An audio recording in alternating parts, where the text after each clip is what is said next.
ভাইসা তোর কপাল দেখছেন এখন সকাল সকাল বাজারের সবচেয়ে তাজা মাছটা আপনার কপালে দুধছে মায়া মায়া আপনাকে আমরা শেষ করে ভাই সাহেবের মাছটা কুইটে দাও তো। আমারে কইতেছো? তোমারই কইতেছি।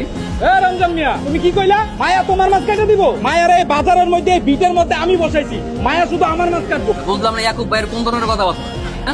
মায়া তো আদার কাম করতেছে না, এর লাগে আমি মাছটা কুটে দেবার লোকে কইছি আমি ছেদ করে উঠছো কিনলে। আর তুমি আনছো দেখে খালি তোমার মাছই কাটতে পারবো, বাকি মাছের মাছ কাটতে পারবো না, এমন কোনো কথা আছে নাকি? আমার মাছে কাটবো আর কারো মাছ কাটতে পারবো না, কারণ মায়া হইলো আমার পার্মানেন্ট লুক। এই মায়া তুই আর কথা কোনো কানে দিস না, মাছ কাট, এই যে কাস্টমার দাঁড়ায় আছে। ঠিক আছে। ঠিক আছে মানে কি ঠিক আছে? আমি কি মাছ না কাটাইতে চাইছি? আমি তো টাকা দিয়ে মাছ কাটাবো, তো টাকা দিয়ে মাছ কাটাইতে কাটলে সমস্যাটা কি? তুমি একটা টাকা দিয়া কামের লোক লেখা লাও, আমার প্রতিদিন কম কেন?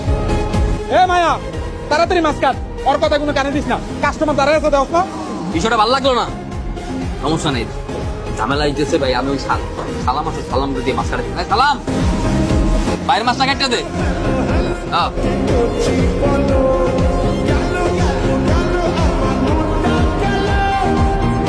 কি ব্যাপার ভাই, মাছের ভিতর থেকে মার্বেল বেরিয়েছে কেন? ভাই হয়েছে কি, মাছটা ওই খাবার মনে করে মার্বেলের পাথর খেয়ে ফেলাইছে, আর এই মাছ একটু মার্বেল পাথর বেশি খায়, তো এগুলো পরবর্তী সময়ে হজম হয় না, ওই মাছ কাটলে পেটের থেকে বাইরে হয় আর কি, বিষয়টা এমন। ভাই মানুষের আর কয়কাল নসু বানাবা?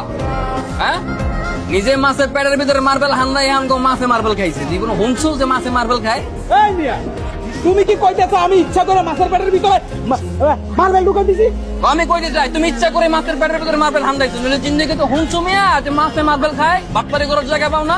হুনা রমজান মিয়া, আমি তোমার একটা কথা কয়ে দেই, আমি আমার ব্যবসাটা করতেছি আর তোমার কাজ কি মাছ বিক্রি করা, আমি কি করতেছি না করতেছি আমার ভালো মন্দ এইসব তোমার নিয়ে চিন্তা করতে হইব না। আমার সৎভাবে ব্যবসা করতেছি, তোমার মতন দুই নাম্বারই বাটপারি করতেছি না, বুঝো না?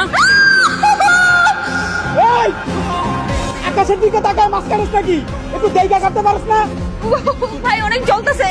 আরে ঠিক হয়ে যাবো, 2-4 করে রক্ত বাড়ি লেগে ভালো হয়ে যাবো, তাড়াতাড়ি মাছ কাট, কাজ শেষ কর। কাটা হাত দিয়ে আমি মাছ কাটবো কেমনে?